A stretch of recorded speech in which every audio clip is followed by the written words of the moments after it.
Hello' guys, আশা কৰোঁ তোমালোকে সকলোৱে মোৰ ভিডিঅ'ৰ পৰা কিবা নহয় কিবা এটা শিকিব পাৰিছা।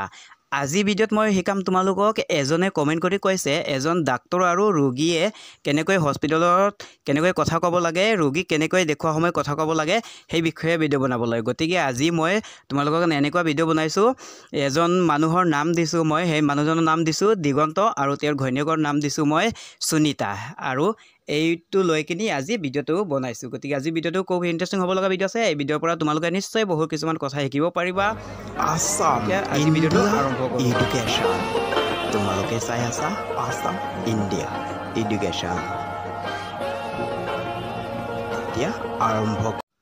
এতিয়া চোৱা, এদিন পুৱাই দিগন্তই তেওঁৰ পত্নী সুনিতাক ওচৰৰ এখন চিকিৎসালয়ত লৈ গ'ল। বুজি পাইছানে? এই কথাষাৰক অলপ দীঘলকৈ দিছোঁ। প্ৰথমে এই কথাষাৰক আমি হিন্দীত যদি ক'ব বিচাৰোঁ, এক দিন সুবহ दिगंत अपनी पत्नी सुनीता को पास के एक अस्पताल में ले गया। কথাটো বুজি পাইছানে? ইয়াত চোৱা, এদিন পুৱাই মানে এক দিন সুবহ, মই একোটা শব্দৰ অৰ্থ দি দিম দেই। চোৱা, তেওঁৰ পত্নী মানে কি বুজালোঁ হিন্দীত? अपनी पत्नी বুজালোঁ। বুজি পাইছানে? ওচৰৰ এখন মানে হিন্দীত কি ক'লোঁ মই? পাঁচ কে এক। এনেকৈ একোটা শব্দ অৰ্থ দিলে তাৰপিছত তোমালোকে সহজে শিকিব পাৰিবা দেই। চোৱা, এক अस्पताल কি দিলোঁ? এখন চিকিৎসালয়ত। আমি অসমীয়াত চিকিৎসালয় বুলি কওঁ। লৈ গ'ল অসমীয়াত মানে হিন্দীত কি ক'লোঁ? লে গায়া। কথাটো বুজি পাইছানে? তাৰপিছত দিছোঁ চোৱা, তাত গৈ তেওঁলোকে ডক্তৰ শৰ্মাৰ চেম্বাৰত সোমালগৈ। বুজি পাইছানে? এই কথাক আমি হিন্দীত আকৌ মই বুজাই দি আছোঁ। চোৱা, वहाँ जाकर वे डॉक्टर शर्मा के चेम्बर में प्रवेश किए।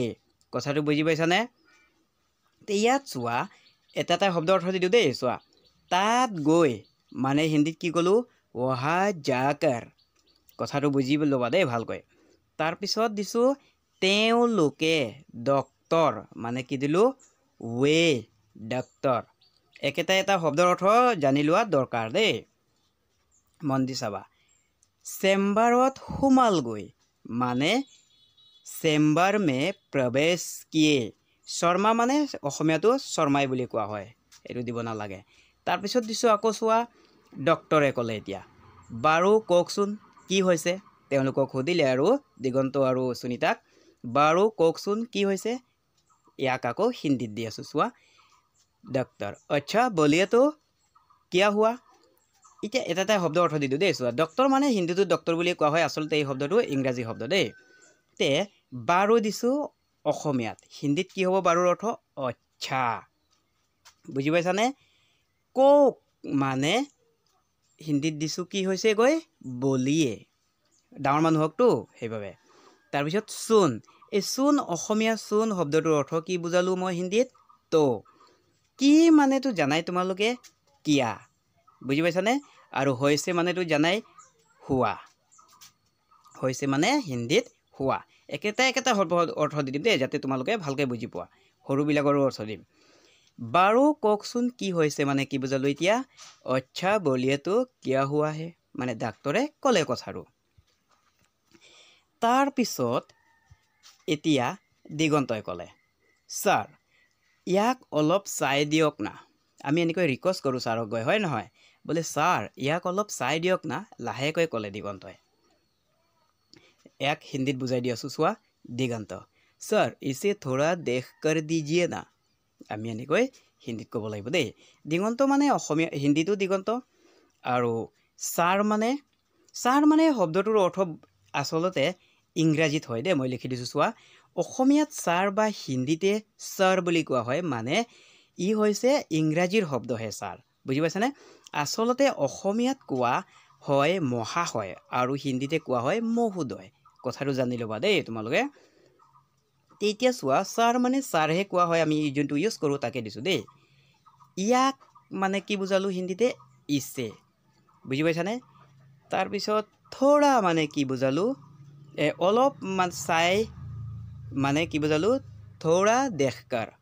দিয়ক না মানে বুলি ক'লোঁ যেতিয়া হিন্দীত ইয়াকে কি ক'লোঁ?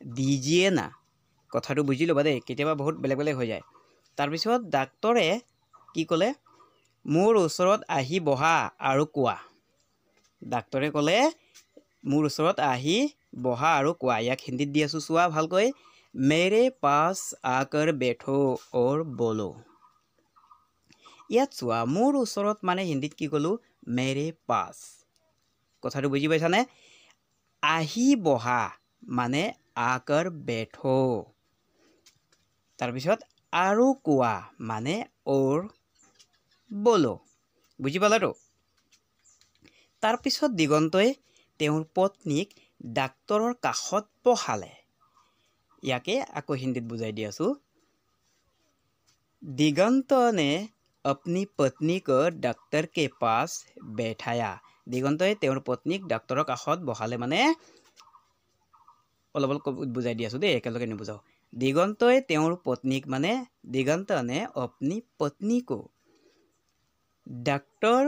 ডাক্তৰৰ কাষত বহালে মানে ডাক্তৰ কে পাছ बैठाया কথাটো বুজি পাইছানে তাৰপিছত দিগন্তই ক'লে ছাৰ ইয়াৰ আজি বহু দিনৰ পৰাই মূৰৰ বিষ হৈ আছে মই বেমাৰ এটা ক'লোঁ আৰু দেই মূৰৰ বিষ তোমালোকে আৰু বেলেগ বেলেগ ক'ব পাৰা ইয়াকে আমি হিন্দীত যদি ক'ব বিচাৰোঁ ছাৰ इसे आज बहुत दिनों से सिर में दर्द हो रहा है এনেকৈ ক'লে ইয়াত চোৱা ইয়াৰ আজি মানে মই তলত দাগ দিছোঁতো চাই ল'বা ইয়াৰ আজি মানে হিন্দীত কি ক'লোঁ ইছে আজ বহু দিনৰ পৰা মানে কি বুজালোঁ বহুত দিনছে কথাটো বুজি পালানে মূৰৰ বিষ মানে হিন্দীত কোৱা হয় সিৰ মে দৰ্দ বা সিৰ দৰ্দ বুলি ক'লে হয় দেই हो रहा है মানে হৈ আছে মানে हो रहा है একেটাই কথা দেই তাৰপিছত ডাক্তৰে ক'লে সুনীতাক ক'লে তুমি নিজে কোৱা সোঁফালে নে বাওঁফালে বিষ হয়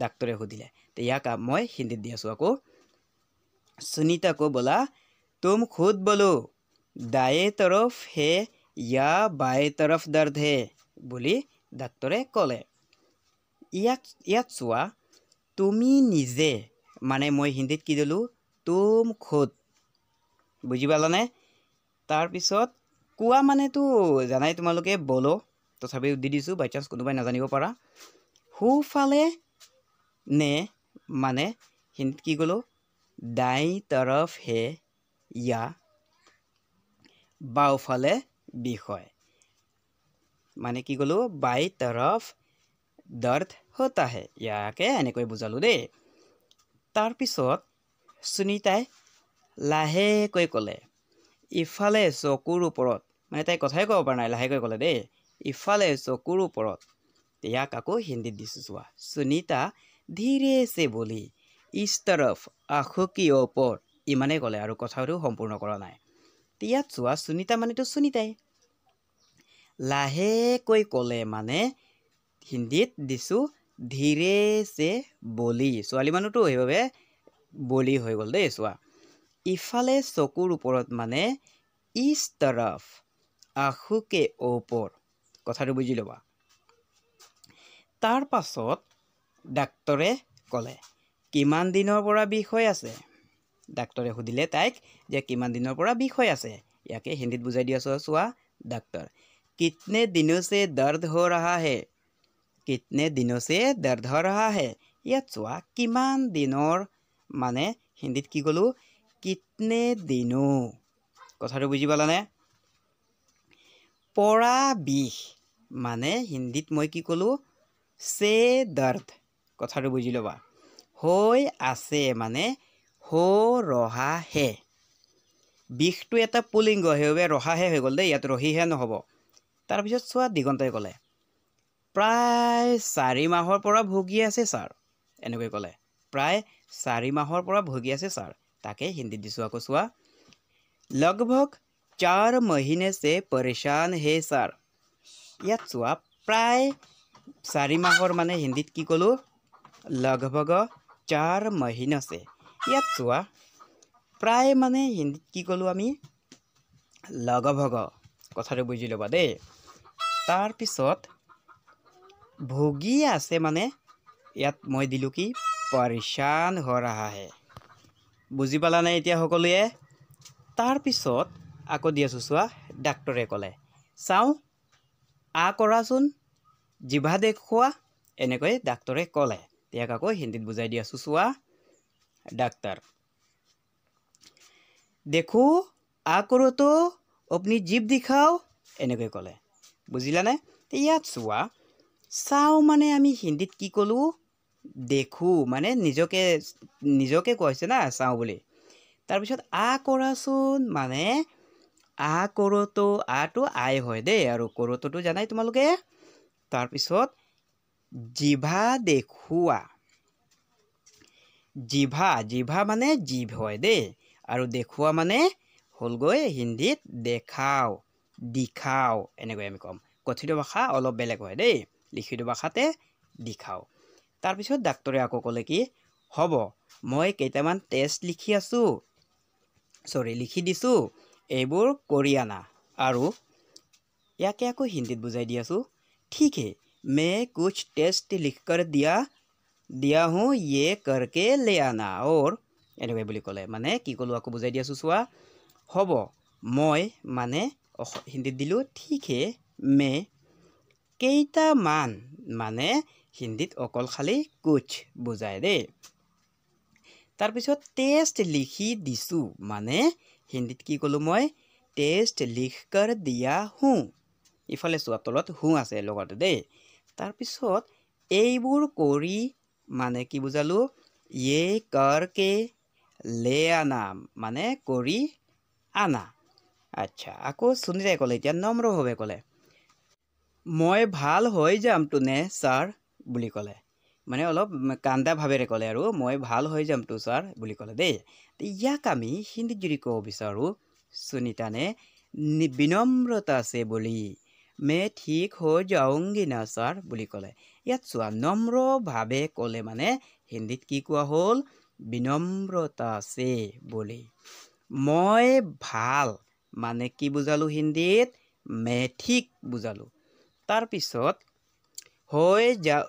হৈ যামটো নে ছাৰ বুলি ক'লে হৈ যাওঁগি না ছাৰ আমি অসমীয়াটো হিন্দীটো কেতিয়াবা কথা কওঁতে অলপ কিছুমানে বেছি কৈ দিয়ে দেই চোৱা তেতিয়া ডাক্তৰে কি কৰিলে হাঁহিয়ে ক'লে ইয়াক বুজাই দিছোঁ চোৱা আকৌ হিন্দীত তব ডাক্তৰ নে মুস্কুৰাতে হুৱে বোলে ইমানে আজি থাকক আজি বেছি দীঘল নকৰোঁ ভিডিঅ' কাইলৈ আকৌ সম্পূৰ্ণ কৰিম সময় নাই এতিয়া মই বহুত কাম আছে দেই গতিকে বেয়া নাপাবা তোমালোকে যদি ভিডিঅ'টো ভাল লাগিছে চাই এটা লাইক কৰিবা আৰু চেনেলত যদি প্ৰথমবাৰ ভিডিঅ' চাই আছা ছাবস্ক্ৰাইব কৰি ৰাখিবা আৰু তোমাৰ বন্ধু বান্ধৱী সকলোকে ছাবস্ক্ৰাইব কৰিবলৈ ক'বা সিহঁতকো কোৱা ভিডিঅ' চাবলৈ দেই আজিৰ কাৰণে ইমানে সামৰি মাৰিছোঁ বাই বাই